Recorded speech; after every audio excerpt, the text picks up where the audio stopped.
Hello good morning class 10। देखो मैं आज बात करूँगा ट्रेंड्स इन पीरियोडिक टेबल कि किस तरीके से चीज़ें बदलती है पीरियोडिक टेबल में, है ना। तो सबसे पहले ना मैंने बताया था एक देखो आप न्यूक्लियर चार्ज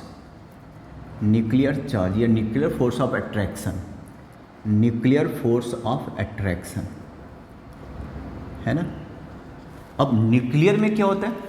न्यूक्लियर में ये न्यूक्लियर है, इसमें न्यूट्रॉन होता है, प्रोटॉन होता है, न्यूट्रॉन एंड प्रोटॉन होता है। प्रोटॉन पे क्या होता है? Positive charge. तो न्यूक्लियस पे केवल एक ही चार्ज होता है पॉजिटिव, और बाहर इलेक्ट्रॉन होता है ना। अलग अलग ऑर्बिट में इलेक्ट्रॉन मूव करता है, पहले में मैक्सिमम 2, फिर 8, फिर आपको पता है ना ऐसे, है ना। तो ये अलग अलग ऑर्बिट है। इसका मतलब ये नहीं कि ये सर्कल है ना। यहाँ पे खाली जगह पे समझ रहे हो ना बात को, है ना। खाली यहाँ पे इलेक्ट्रॉन मूव करता रहता है, ऐसे करके मूव करता रहता है। यहाँ पे ऐसे, यहाँ पे 8 इलेक्ट्रॉन इस रास्ते पे मूव करता रहता है। इसका मतलब यहाँ पे ये नहीं कि ये रस्सी बंधा हुआ है या बाउंड्री बना हुआ है, यहाँ पे कोई दीवार नहीं है, ऐसे खाली पड़ा हुआ है। ये लास्ट वाला इलेक्ट्रॉन है। मान लो सोडियम है 281, तो पहले में तो 2 और फिर 3 4 5 6 7 8 1 2 3 4 5 6 7 8 हो गया ना। और फिर लास्ट में 1 इलेक्ट्रॉन, ये सारे के सारे मूव कर रहे हैं। प्रोटॉन हर एक इलेक्ट्रॉन को खींच रहा होगा, तो लास्ट वाले को भी, मैं थोड़ा इसको ऐसे लिख लेता हूँ, चलो जाने दो। तो लास्ट वाले को भी अट्रैक्ट कर रहा होगा, आउटरमोस्ट सेल इलेक्ट्रॉन को अट्रैक्ट कर रहा होगा। इसको बोलते हैं न्यूक्लियर फोर्स ऑफ अट्रैक्शन, है ना। Force between positive and negative, proton and electron. आपको पता है दोनों अलग अलग चार्ज होता है, नेगेटिव होता पॉजिटिव होता। तो जो फोर्स होगा वो कौन सा वाला फोर्स होगा? Force of attraction. कौन सा वाला फोर्स होगा? Force of attraction. अब एक बात बताओ, यहाँ पे ये सन है ना, और यहाँ पे अलग अलग आपको पता है प्लानेट है, मुझे याद भी नहीं आ रहा। तीसरे नंबर पे अर्थ है, इसके बाद मार्स है, इस टाइप का कुछ है ना, मैं भूल रहा हूँ, जाने दो। ये सन है, इसके चारों बगल सारे चक्कर लगा रहे हैं, एक सीधे में तो नहीं, मतलब समझ रहे हो ना बात को। ये सन के चारों तरफ चक्कर लगा रहे हैं। क्या होगा अगर ऐसे से एक और सन आ गया? तो दो सन हो गए मान लो गलती से, तो क्या होगा? ये सारे नज़दीक आएंगे, चक्कर लगाते रहेंगे पर ये सारे नज़दीक आ जाएंगे, सारे के सारे नज़दीक आ जाएंगे, क्योंकि ग्रेविटेशनल फोर्स ऑफ अट्रैक्शन। यहाँ पे तो चार्ज तो निगेटिव पॉजिटिव तो नहीं है, यहाँ पे क्या होगा? ग्रेविटेशन लगेगा, तो सारे नज़दीक होते जाएंगे। एक और सन अगर आ गया ना, तो सारे और नज़दीक होते जाएंगे, है ना। तो आपको लग रहा ना, देखो तो ये आउटर वाला जो था, सबसे बाहर वाला, वो थोड़ा नज़दीक आ गया कि नहीं आ गया? एक सन था तो बाहर वाला यहाँ पे था, 2-3 सन आ गए तो नज़दीक होता गया। तो ग्रेविटेशनल फोर्स ऑफ अट्रैक्शन। तो यहाँ भी मान लो ये 281 ये सोडियम है, एटॉमिक नंबर कितना हो गया? 11। तो यहाँ पे कितने पॉजिटिव हैं? 11 पॉजिटिव हैं। अब आपको पता है सन का जो मास होता है ना, सन्स मास लगभग 29,000 टाइम्स होता, टाइम्स ऑफ अर्थ मास। सोचो कितना भारी होता ना अर्थ मास, है ना। पूरी अपना जो सोलर सिस्टम है ना, वो आई थिंक 99 8% तक जो मास होता है ना पूरे अपने सोलर सिस्टम का, वो सन का है। बाकी 0.2% में बाकी सारे हैं, मून है, फलना है, इतने प्लानेट हैं, सैटेलाइट है, सब 0.2% में। इतना भारी है। तो ये भारी चीज़ सबको खींच रहा है अपनी तरफ। उसी तरीके से ज़रा प्रोटॉन का सोचो, प्रोटॉन का mass, protons mass equal to लगभग, हालांकि 1840 होता तो 2000 मान लो, 2000 times of electron mass, electrons mass, ये जानते भी होगे। तो जैसे सन भारी होता है वैसे ही यहाँ पे प्रोटॉन बहुत भारी होता है। और ऐसे ऐसे 11 प्रोटॉन हैं, 11 पॉजिटिव। एक प्रोटॉन 2,000 एक प्रोटॉन 2000 इलेक्ट्रॉन के बराबर है। तो क्या होगा? जैसे जैसे प्रोटॉन बढ़ता है, अभी 11 है ना, तो 11 बाहर वाले को खींच रहे हैं, समझ रहे हो। मैग्नीशियम की बात करो, मैग्नीशियम की 12, तो यहाँ पे कितने हो गए? 12 प्रोटॉन और बाहर 2 इलेक्ट्रॉन। इतना भारी चीज़ पॉजिटिव निगेटिव को खींचेगा, तो यहाँ पे फोर्स ऑफ अट्रैक्शन क्या होगा? बढ़ता जाएगा। तो जो बाहर ये जो चीज़ें हैं ना, छोटी होती जाएगी, क्योंकि फोर्स ऑफ अट्रैक्शन बढ़ रहा है।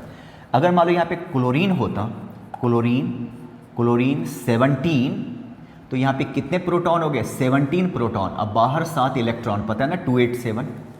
सुनो आराम से। अब ये 17 प्रोटॉन जो कि बहुत भारी होता, वो बाहर सारे इलेक्ट्रॉन को खींचेगा, तो क्या होता जाएगा? छोटा होता जाएगा। साइज क्या होता जाएगा? छोटा होता जाएगा। तो एक चीज़ अब मैं इस पर डिस्कस करना शुरू करता हूँ। एक चीज़ तुम लोग कंफर्म हो जाओ कि एटॉमिक नंबर बढ़ने से क्या होता है, बड़ा ध्यान से सुनना। एटॉमिक नंबर इंक्रीज होने से nuclear force of attraction increase होता, ठीक है ना। तो देखो समझो, यहाँ पे sodium, magnesium, aluminium, silicon, phosphorus, sulphur, chlorine और लास्ट में आर्गन, है ना। ये अलग एक्सेप्शन है, इसकी चर्चा बाद में करेंगे, ये आपके इंपॉर्टेंट है भी नहीं, फिर भी बताऊंगा। सोडियम 11, 12, 13, 14, 15, इस तरीके से 17, राइट ना। ये कौन से पीरियड में? Third period. आप लोग देखो जरा जाके, थर्ड पीरियड में ये first group, second, first A, second A, third A, 13 group, fourth A, fifth A, sixth A, seventh A, 0 Roman, right ना। 13th ग्रुप को थर्ड ए बोला जाता है। तो यहाँ पे एटॉमिक नंबर ऐसे इंक्रीज हो रहा है ना, सेम पीरियड है। एटॉमिक नंबर इंक्रीजेस, तो क्या होगा? देयरफॉर, ये डायलॉग याद रखना, nuclear force of attraction, force of attraction, nuclear force का मतलब अट्रैक्टिव फोर्स ही होता है, आल्सो इंक्रीजेज, है ना। और अगर nuclear force of attraction increase हो रहा है ना, तो जरा देखना, ध्यान से सुनना। अच्छा, साइज छोटा हो जाएगा, देयरफॉर एटॉमिक रेडियाई, या तुम साइज कह लो, एटॉमिक रेडियाई, ये रेडियस लिखता हूँ, डिक्रीजेज। क्यों? मैंने बोला था ना कि अभी एक सन है, 2 सन रखो तो सारे जो प्लानेट है ना वो नज़दीक आता जाएगा, क्योंकि gravitational force of attraction double हो गया अगर दोनों एक जैसे हैं तो क्या हो जाएगा? जैसे सन बढ़ता जाएगा प्रोटॉन बढ़ेगा, यहाँ पे सन का मतलब प्रोटॉन इंक्रीज होगा, तो क्या होगा? एटॉमिक रेडियस डिक्रीज होगा। एटॉमिक रेडियस किसको कहते हो? ये रहा प्रोटॉन, है ना, और ये रहा लास्ट वाला इलेक्ट्रॉन, लास्ट वाला इलेक्ट्रॉन। क्या लिखा मैंने, देख रहे हो ना, लास्ट वाला इलेक्ट्रॉन। तो इनके बीच का जो डिस्टेंस है ना, ये हो गया एटॉमिक रेडियाई। इसको क्या बोलोगे? Atomic radii. रेडियस, रेडियाई तो प्लुरल हो गया, रेडियस। क्लियर है?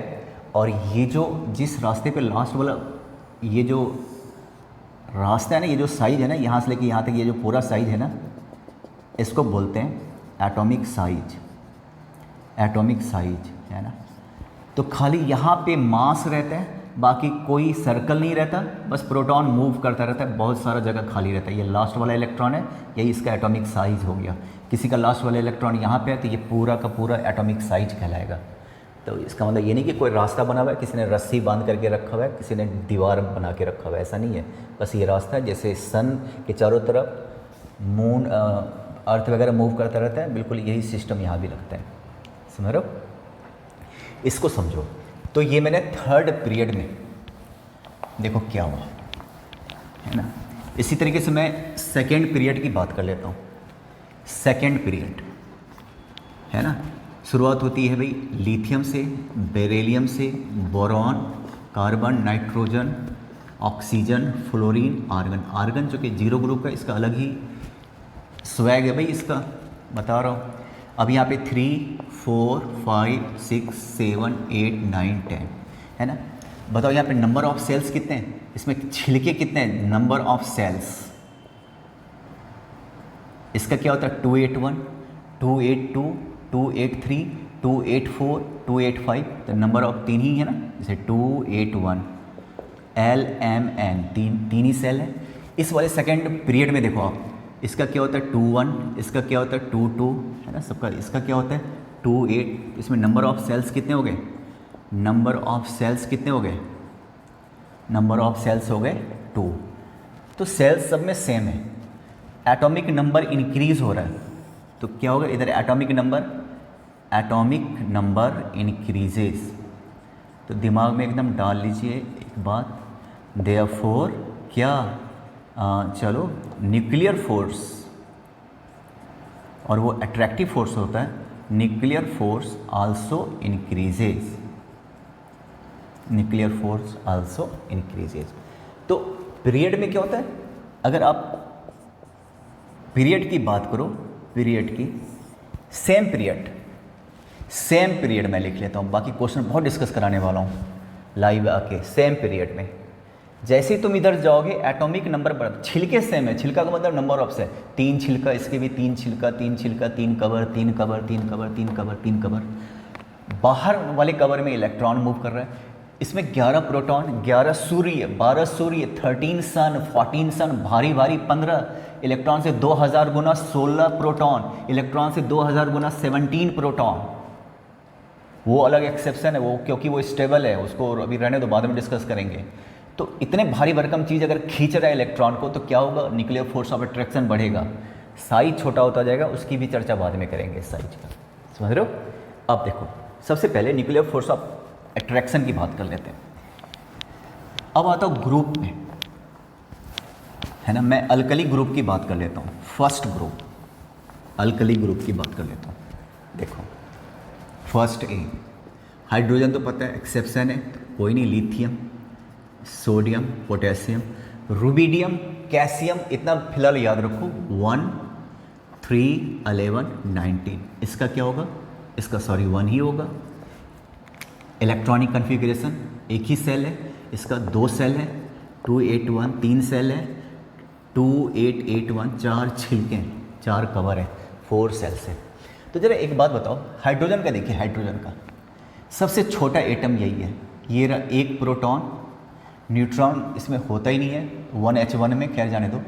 और ये देखो प्रोटॉन में पॉजिटिव लिख लेता हूँ, अच्छा एक काम कर लेता हूँ, मैं ऐसे लिख लेता हूँ, +1, और ये रहा एक इलेक्ट्रॉन, तुम देख लो। पोटेशियम ले लेता हूँ, सीधा सीधा पोटेशियम, है ना, ये न्यूक्लियस है, 19 प्रोटॉन, क्योंकि एटॉमिक नंबर 19 है, तुम लोग को दिख रहा है, +19 है। यूट्यूब को थोड़ा सा लार्ज भी कर सकते हो, उसके वीडियो को, पता है ना, मैग्नीफाई कर सकते हो हल्का सा, 19। अब पहले में कितना, पहले सेल में 2, दूसरे सेल में 1 2 3 4 5 6 7 8, तीसरे सेल में 1 2 3 4 5 6 7 8, और आखिरी वाले सेल में एक इलेक्ट्रॉन। तो तुम देख रहे हो, जरा दूरियां तो देखो, प्रोटॉन यहाँ पे, प्रोटॉन सबको खींचता है, मैं बात कर रहा हूँ लास्ट वाले का, क्योंकि जो भी केमिकली जो भी कुछ होना है लास्ट वाले इलेक्ट्रॉन के साथ, अंदर वाले इलेक्ट्रॉन का कोई रोल नहीं होता। ट्रांजिशन एलिमेंट को आप सिलेबस में है नहीं, अदरवाइज थोड़ा बहुत इनका भी रोल होता था, पर अभी आपको ये नहीं पढ़ना है। तो आउटर मोस्ट यही इलेक्ट्रॉन पार्टिसिपेट करता है, यही वैलेंस इलेक्ट्रॉन होता है, इसी से वैलेंस ही बनता।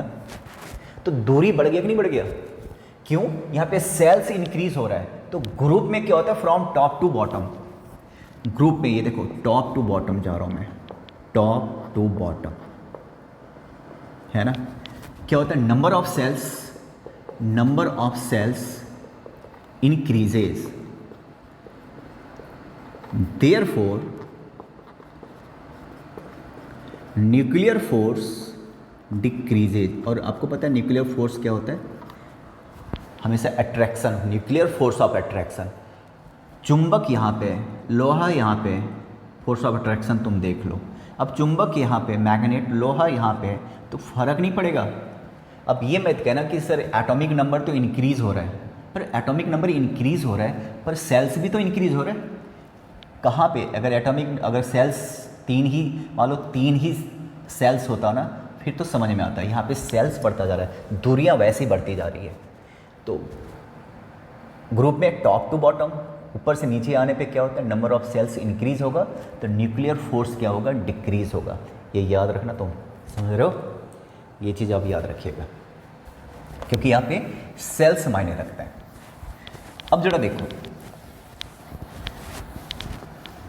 आपको बताया था मैंने कि एटॉमिक रेडियाई या साइज, तो ये देखिए आप,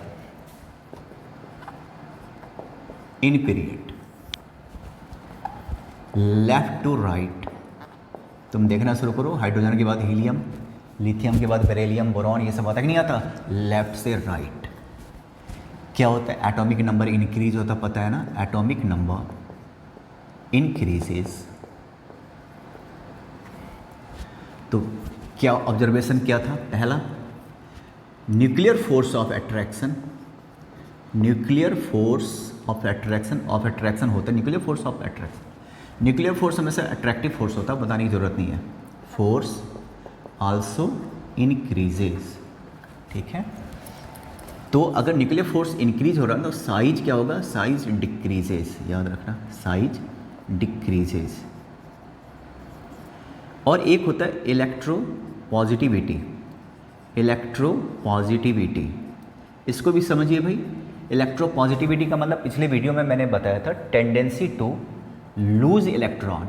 अब मैं लिखता हूँ सोडियम 11, देखना बहुत ध्यान से, 11 मतलब ये रहा न्यूक्लियस प्लस 11, 11 प्रोटॉन है, पहला सेल 2, फिर 8, 1 2 3 4 5 6 7 8 और फिर 1, ये देखो है ना, ये क्या था, सोडियम। अब मैं लेता हूँ क्लोरीन, एक ही ग्रुप में है ना, थर्ड ग्रुप में क्लोरीन, ये देखिए तो +17, 17 भारी भरकम है ना, 17 हाथी की तरह आ गया सारा का सारा, देखो जरा तुम, 17 है ना, मैं थोड़ा साइज छोटा कर देता हूँ क्योंकि अब 17 लोग पकड़ के खींच रहे हैं, सोचो कि क्या होना जाना है इसका। 17 सूर्य आ गया, सन आ गया, मैं नज़दीक नज़दीक कर देता हूँ, नज़दीक नज़दीक कर देता हूँ। और सिर्फ लास्ट वाले में कितने इलेक्ट्रॉन है, 7, 4 5 6 7 है ना। अब ये यहाँ पे कितना था, यहाँ पे 11 प्रोटॉन था, यहाँ पे 17 प्रोटॉन है। प्रोटॉन इलेक्ट्रॉन को खींचता है, तो क्या होगा, अगर सन की संख्या इंक्रीज़ करोगे तो सारे प्लानेट नज़दीक आएंगे, सन के साइज छोटा होता जाएगा ऑर्बिट का। तो ये देखो तो ये साइज क्या हो गया, लास्ट वाले इलेक्ट्रॉन नज़दीक आ गया, नहीं आ गया। इलेक्ट्रॉन निकालना किससे आसान है, यहाँ पे इलेक्ट्रॉन निकालना आसान है, यहाँ पे निकालना मुश्किल है क्योंकि प्रोटॉन के नज़दीक है। यहाँ पे मैग्नेट है और यहाँ पे लोहा है, यहाँ पे मैग्नेट है और यहाँ पे लोहा आयरन है। तो बताओ कि आयरन कहाँ से निकालना, कहाँ से रिमूव करना ज़्यादा इजी होगा, यहाँ से, क्योंकि डिस्टेंस ज़्यादा है, मैग्नेटिक फोर्स कम होगा। और electron, electropositivity, tendency to lose electron. अगर कोई एलिमेंट कंपाउंड लूज़ करता है या गेन करता है तो कहाँ से, आउटर मोस्ट सेल से ही ना, तुम अंदर से निकाल सकते हो क्या, नहीं ना। तो आउटर बाहर वाले इलेक्ट्रॉन रिमूव करने की जो टेंडेंसी होती है ना, उसको इलेक्ट्रो पॉजिटिविटी कहते हैं। तो इलेक्ट्रो पॉजिटिविटी, अब आपको पता है पीरियड में क्या होता है, फ्रॉम लेफ्ट टू राइट, बहुत ध्यान से सुनिएगा, इस बार 6 नंबर के क्वेश्चन 1 मार्क्स के, from left to right atomic number increase, nuclear force increase, इस पर ध्यान दीजिए, न्यूक्लियर फोर्स। तो न्यूक्लियर फोर्स होने से साइज डिक्रीज होगा, साइज डिक्रीज होने से क्या होता है, अब प्रोटॉन के नज़दीक आओगे, और जैसे ही प्रोटॉन के नज़दीक आओगे इलेक्ट्रॉन निकालना मुश्किल होगा। इलेक्ट्रॉन निकालना अगर मुश्किल होगा तो इलेक्ट्रो पॉजिटिविटी डिक्रीजेज, आप नहीं निकाल पाओगे तो वो डिक्रीज होगा, है ना। इलेक्ट्रो पॉजिटिविटी, सॉरी, हाँ, डिक्रीजेज, इलेक्ट्रॉन निकालना मुश्किल होता जाएगा, इलेक्ट्रॉन निकालना मुश्किल होता जाएगा, तुम देख रहे हो। इसी का जस्ट उल्टा इलेक्ट्रोनेगेटिविटी। अच्छा, यहाँ पे इलेक्ट्रो पॉजिटिविटी का मतलब होता है मेटेलिक कैरेक्टर, मेटेलिक नेचर, बिल्कुल सेम होता है मेटेलिक नेचर। मैं यहाँ पे दे दूँ इक्वल, ये दोनों सेम ही होता, ये भी क्या होगा, डिक्रीजेस। आपको पता है ना, सोडियम, मैग्नीशियम, एल्यूमिनियम, इसके बाद नॉन मेटल, सिलिकॉन वैसे मेटेलाइट्स है, इसके बाद नॉन मेटल, इसका मतलब मेटेलिक कैरेक्टर डिक्रीज होता जा रहा है। इसका रीज़न क्या है, अगर पूछे भाई मेटेलिक कैरेक्टर क्यों डिक्रीज हो रहा है, क्योंकि मेटल्स किसको कहते हो, जो इलेक्ट्रो पॉजिटिव होता, मेटल्स किसको कहते हो, जो इलेक्ट्रो पॉजिटिव होता, इलेक्ट्रो पॉजिटिव किसको कहते हो, जहाँ से इलेक्ट्रॉन निकल जाता आसानी से। तो जहाँ जिस एलिमेंट से इलेक्ट्रॉन निकल सकता है वो मेटेलिक होता, वो इलेक्ट्रो पॉजिटिव ही मेटेलिक है। और साइज डिक्रीज होता है ना पीरियड में फ्रॉम लेफ्ट टू राइट, तो क्या होगा, साइज छोटा होने से क्या होगा, न्यूक्लियर फोर्स इंक्रीज होता रहेगा, nuclear force of attraction increase होगा। न्यूक्लियर फोर्स ऑफ अट्रैक्शन जब इंक्रीज होगा साइज छोटा होने से, प्रोटॉन के नज़दीक आने से वहाँ से इलेक्ट्रॉन निकालना मुश्किल हो जाएगा, तो इलेक्ट्रोपॉजिटिविटी डिक्रीज करेगा। अगर इलेक्ट्रोपॉजिटिविटी डिक्रीज करेगा तो इसका उल्टा होता है इलेक्ट्रोनेगेटिविटी। इलेक्ट्रोनेगेटिविटी वो इंक्रीज करेगा, इलेक्ट्रोनेगेटिविटी वो इंक्रीज करेगा। इलेक्ट्रोनेगेटिविटी इसका उल्टा होता है। इलेक्ट्रोपॉजिटिविटी को क्या बोलते हो, tendency to lose electron. Electronegativity को क्या बोलते हो, टेंडेंसी टू गेन इलेक्ट्रॉन। अब आप देखो प्रोटॉन के नज़दीक हो गया ना, तो अब इस हालत में इलेक्ट्रॉन को गेन करना बहुत आसान होगा। अब वैसे भी देखो तो क्लोरीन का 287 होता है ना, इसको एक इलेक्ट्रॉन चाहिए, आराम से मिल जाएगा, तो ये गेन करेगा। तो जैसे जैसे नज़दीक आओगे प्रोटॉन के, तो क्या होगा, इलेक्ट्रॉन गेन करने का ताकत, एफिशिएंसी इंक्रीज होगा। क्यों? क्योंकि साइज डिक्रीज होने की वजह से प्रोटॉन के जो आउटर मोस्ट सेल है ना, वो प्रोटॉन के नज़दीक होता है। प्रोटॉन इलेक्ट्रॉन को खींचता है, तो इलेक्ट्रॉन गेन करना ईजी हो जाएगा। यहाँ पे तुम इलेक्ट्रॉन गेन करने का सोच भी नहीं सकते, ये तो लूज़ करने के लिए तैयार बैठा है। तो फ्रॉम लेफ्ट टू राइट ये सब टेंडेंसी है। देखो अब एक और चीज़ आपको पढ़ना पड़ेगा, इलेक्ट्रो पोटेंशियल, है ना, मतलब जो एनर्जी चाहिए, है ना, वो सेम है। मैं आपको यहाँ पे बता दूँ, थोड़ा ध्यान से देखना। ये देखो इलेक्ट्रो पोटेंशियल अगर कहीं दिख जाए ना, पोटेंशियल ये होता जस्ट इसका, है ना, इलेक्ट्रो पोटेंशियल बाहर से इलेक्ट्रॉन निकालने के लिए जो हमें ये चाहिए था, एनर्जी चाहिए था, तो इसमें कम एनर्जी, इसमें ज़्यादा एनर्जी, ये होता किसके बराबर, इलेक्ट्रोनेगेटिविटी के बराबर। ये याद रखना, है ना।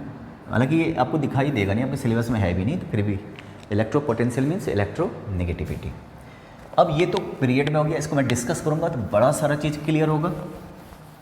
देखिए ज़रा, अब देखो, अब आप आ जाओ ग्रुप में क्या होता है। ये तो पीरियड में था from left to right, group में फ्रॉम टॉप टू बॉटम। अब मैं आपके सामने फर्स्ट ए ले लेता हूँ। फर्स्ट ए, फर्स्ट देखना ज़रा, फर्स्ट ए, यहाँ पे आ गया आपका हाइड्रोजन, लिथियम, सोडियम और पोटेशियम, ठीक है। हाइड्रोजन, लिथियम, तुम लोग बहुत ध्यान से सुनना भाई, ईयरफोन लगा के बैठो सारे। 7th A halogen, fluorine, chlorine, bromine, iodine, है ना। इसका एक होता है एक ही, इसका क्या होता है 2 1 281 और 2881। तो आप देखो ग्रुप में क्या होता है, from top to bottom shells increase होता, यहाँ पे लिख देता हूँ, सेल्स इंक्रीज हो रहा ना, तो सेल्स इंक्रीज होने की वजह से मैं यहीं पे लिख देता हूँ, सेल्स इंक्रीज होने की वजह से क्या होता है, NF मीन्स मैं लिख रहा हूँ nuclear force increases. Nuclear force क्या होता है, अच्छा सॉरी, डिक्रीज हो रहा है। इसका रीज़न मैं दे चुका हूँ, क्यों डिक्रीज हो रहा है अभी, क्योंकि सेल्स बढ़ रहा है, प्रोटॉन से दूरियाँ बढ़ रही है। ये तीसरे सेल में, लास्ट वाला इलेक्ट्रॉन तीसरे सेल में, लास्ट वाला इलेक्ट्रॉन आखिरी सेल में, चौथे सेल में। तो nuclear force NF means nuclear force decrease करेगा due to increase in number of cells. तो न्यूक्लियर फोर्स डिक्रीज करेगा, तो यहाँ पे साइज क्या होगा, यहाँ पे साइज इंक्रीज होगा। तुम यहाँ पे ये तो क्लियर है ना कि साइज इंक्रीज होगा, तुम देख लो क्यों, क्योंकि सेल्स बढ़ता जा रहा है ना, single cover, 2 cover, 3 cover, 4 cover, तो साइज तो इंक्रीज होता जा रहा है ना। अब इलेक्ट्रोपॉजिटिविटी, इलेक्ट्रोपॉजिटिविटी क्या होगा, इलेक्ट्रोपॉजिटिविटी क्या होगा, आप देख रहे हो इलेक्ट्रॉन कहाँ से निकालना आसान है, यहाँ से या यहाँ से, ये बहुत बड़ा है ना, ये रहा प्रोटॉन और ये रहा लास्ट वाला इलेक्ट्रॉन, ये रहा प्रोटॉन और ये रहा लास्ट वाला इलेक्ट्रॉन। प्रोटॉन इलेक्ट्रॉन को खींचता है, तो इलेक्ट्रॉन कहाँ से निकालना आसान है, यहाँ से निकालना आसान है। ये रहा मैग्नेट, ये रहा लोहा, ये रहा मैग्नेट, ये रहा लोहा, तो यहाँ से इलेक्ट्रॉन निकालना आसान है। तो इलेक्ट्रोपॉजिटिविटी किसको कहते हो, टेंडेंसी टू लूज इलेक्ट्रॉन, तो यहाँ से निकाल सकते हैं। तो इलेक्ट्रोपॉजिटिविटी इंक्रीजेज, क्यों, इसकी टेंडेंसी इससे ज़्यादा है। जैसे नीचे जाओगे इसकी टेंडेंसी थोड़ी कम है, इसकी टेंडेंसी लूज़ करने की ज़्यादा है, इसकी और ज़्यादा है, इसकी सबसे ज़्यादा है इन चारों में से, ठीक है। Electropositivity increases. अब अगर इलेक्ट्रोपॉजिटिविटी है तो इसके साथ एक चीज़ और जुड़ा हुआ है, metallic nature. Metallic nature increases. Reactivity की अगर बात करें ना तो ये सारे मेटल्स हैं ना, सारे केमिकली सिमिलर है ना, सबको एक इलेक्ट्रॉन लूज़ करना है ना, तो जो तेज़ी से लूज़ करना चाहेगा, जिसकी टेंडेंसी तेज़ी से लूज़ करने की होगी, उसकी रिएक्टिविटी ज़्यादा होगी। आपको देखो ना ये दूर है ना, यहाँ से आपको इलेक्ट्रॉन निकालने के लिए एक लात मारना पड़ेगा, सॉरी है ना, यहाँ से इलेक्ट्रॉन दूर है ना, ये देखो इस वाले इलेक्ट्रॉन को निकालने के लिए एक लात मारो निकल जाएगा, और यहाँ से एक लात के साथ साथ 10-5 घूंसे भी मारने पड़ेंगे क्योंकि बहुत नज़दीक है, यहाँ से मुश्किल है। तो इसकी अब ये सब की क्या टेंडेंसी है लूज़ करने की, तो कौन तैयार बैठा है लूज़ करने के लिए, पोटेशियम एकदम तैयार बैठा है, तो रिएक्टिविटी यहाँ पे क्या होगा, रिएक्टिविटी भी इंक्रीज़ होगा। देख लो आप मेटल्स के केस में, क्योंकि इधर मेटल्स है लूज़ करने के लिए तैयार है, सबसे ज़्यादा ये तैयार है, तो ये ज़्यादा रिएक्टिव है। और आपने रिएक्टिविटी सीरीज देखा भी तो होगा, आइडिया तो है ही। और फिर इलेक्ट्रो पॉजिटिविटी का उल्टा क्या होता है, electronegative. Electropositivity increases then electronegativity decreases. Metallic nature increases तो नॉन मेटेलिक नेचर डिक्रीजेज, इसका उल्टा होगा। इलेक्ट्रो पॉजिटिव मेटेलिक हो गया और इलेक्ट्रोनेगेटिव नॉन मेटेलिक हो गया। ये अगर बढ़ता है तो दूसरा वाला इलेक्ट्रोनेगेटिविटी घटता है, ये अगर बढ़ेगा तो दूसरा वाला नॉन मेटेलिक नेचर घट जाएगा। ये हो गया फर्स्ट, ये तुम्हारे सामने है। अब आ जाइए इधर वाले पे, मैं इसको मिटा देता हूँ। आपने देख लिया ना, अच्छा इसको रहने दो, इधर मैं लिख लेता हूँ। ये देखो फ्लोरीन, क्लोरीन, ब्रोमीन, है ना, 281 28 28 27 287 28887, ठीक है ना। यहाँ पे देखिए आप इसको, ये देखो इधर आओ, सारे के सारे क्या इलेक्ट्रोनेगेटिव है। इसका क्या होता है ज़रा सोचो तो, इस दोनों को देखो खाली तुम, 287 दोनों क्या करेगा, एक इलेक्ट्रॉन गेन करेगा।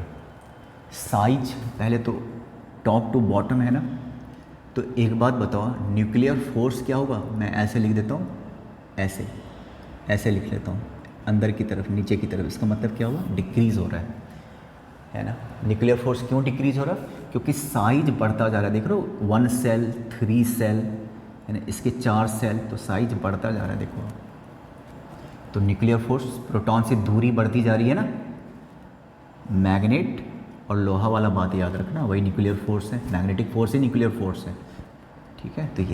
तो न्यूक्लियर फोर्स क्या होगा, डिक्रीज़ होगा। क्यों, मैं लिख देता हूँ यहाँ पे, साइज क्या हो रहा है, इंक्रीज़ हो रहा है। कहाँ से कहाँ तक, फ्रॉम, दिख रहा है टॉप टू बॉटम।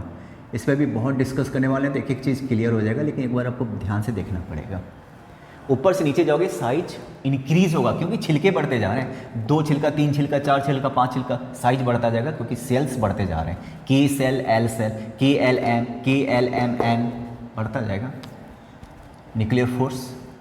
अब यहाँ पे जरा एक बात बताओ, इलेक्ट्रोपॉजिटिविटी, इलेक्ट्रॉन निकालना आसान है ना, तो वही क्या होगा, इलेक्ट्रोपॉजिटिविटी इंक्रीज़ होगा।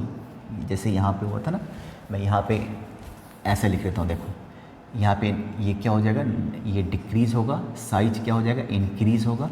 इलेक्ट्रोपॉजिटिविटी ये भी इंक्रीज़ हो रहा, मेटेलिक नेचर ये भी इंक्रीज़ होगा, रिएक्टिविटी यहाँ पे इंक्रीज़ हो रहा। तुम देख लो रिएक्टिविटी क्यों इंक्रीज़ हो रहा, क्योंकि इनका काम ही है लूज़ करना, तो ये तैयार बैठा है सबसे ज़्यादा रिएक्टिव यही है। तो नीचे जाओगे तो रिएक्टिविटी क्या होगा, इंक्रीज़ होगा, मेटेलिक नेचर इंक्रीज़ होगा, इलेक्ट्रोपॉजिटिविटी इंक्रीज़ होगा, न्यूक्लियर फोर्स डिक्रीज होगा, क्योंकि साइज बढ़ने से, दूरियां बढ़ने से, मैग्नेट से जितना दूर जाओगे फोर्स ऑफ अट्रैक्शन कम होता जाएगा, साइज इंक्रीज होगा। क्यों, क्योंकि सेल्स बढ़ता जा रहा है। तो यहाँ पे साइज इंक्रीज होगा क्योंकि सेल्स, न्यूक्लियर फोर्स डिक्रीज होना शुरू हो जाएगा क्योंकि दूरियां बढ़ती जा रही है मैग्नेट से। इलेक्ट्रोपॉजिटिविटी इंक्रीज होगा, पर ये सारे के सारे क्या है, नॉन मेटल इलेक्ट्रोपॉजिटिव होता है या इलेक्ट्रोनेगेटिव होता है, बताना। तो नॉन मेटल्स आर इलेक्ट्रोनेगेटिव, इनको इलेक्ट्रॉन चाहिए, इलेक्ट्रोनेगेटिव। तो जरा ध्यान से सुनना, मेटल की अगर बात करो ना तो मेटल को लूज़ करना होता है, नॉन मेटल की बात करो तो नॉन मेटल को गेन करना होता है। मेटल्स को क्या करना होता है, लूज़, और नॉन मेटल्स को क्या करना होता है, गेन, बस ये बात है। तो जो नॉन मेटल तेज़ी से गेन करता है वो उतना ज़्यादा रिएक्टिव है, और जो मेटल्स तेज़ी से लूज़ करता है वो उतना ज़्यादा रिएक्टिव है। तो रिएक्टिविटी का कंसेप्ट अलग है ना, इनके स्वभाव पे। इलेक्ट्रोपॉजिटिविटी तो चलो इंक्रीज़ हो गया, तो इलेक्ट्रोनेगेटिविटी क्या होगा, टेंडेंसी टू गेन इलेक्ट्रॉन क्या होगा, इलेक्ट्रोनेगेटिविटी क्या होगा, डिक्रीज़ होगा। तुम देख रहे हो, मैं एक बार देख लूँ डिस्प्ले में आ भी रहा कि नहीं आ रहा, वो सब सॉलिड आ रहा है, तो इलेक्ट्रोनेगेटिविटी क्या हो रहा है, डिक्रीज होगा। एक दूसरे को उल्टा होता है, कोई फ़र्क पड़ा हो तो बताओ, है ना। इलेक्ट्रो पॉजिटिविटी तो इलेक्ट्रोनेगेटिविटी उसका उल्टा होगा। नॉन मेटेलिक कैरेक्टर क्या होगा, non metallic nature, non metallic nature, just ये दोनों सेम ही होता, ये कह लो या ये कह लो, बात बराबर है। ये क्या होगा, इंक्रीज होगा। इलेक्ट्रोनेगेटिविटी अगर डिक्रीज हो रहा है तो सॉरी नॉन मेटेलिक कैरेक्टर क्या होगा, डिक्रीज होगा। क्यों, मेटेलिक कैरेक्टर नेचर इंक्रीज होता है तो नॉन मेटेलिक कैरेक्टर क्या होगा, डिक्रीज होगा। बात समझो। रिएक्टिविटी की बात करना जरा, रिएक्टिविटी की बात करना। अब इनका काम क्या है, इलेक्ट्रॉन लेना या देना, तो नॉन मेटल का काम है इलेक्ट्रॉन गेन करना। Electronegativity, non metals are electronegative. Electronegative means tendency to gain electron, तो ये गेन करेगा। तो सबसे तेजी से गेन कौन करेगा, इलेक्ट्रोनेगेटिविटी डिक्रीज हो रहा है क्योंकि दूरियां बढ़ती जा रही है। ये रहा मैग्नेट और ये रहा आयरन, ये रहा मैग्नेट और ये रहा आयरन। तो आयरन तेजी से कौन खींचेगा, इस कंडीशन में फोर्स ऑफ अट्रैक्शन ज़्यादा होगा। क्यों, क्योंकि डिस्टेंस कम है, नीचे डिस्टेंस बढ़ता जा रहा है। क्यों बढ़ता जा रहा है, सेल्स बढ़ते जा रहे हैं, तो ये फर्क है।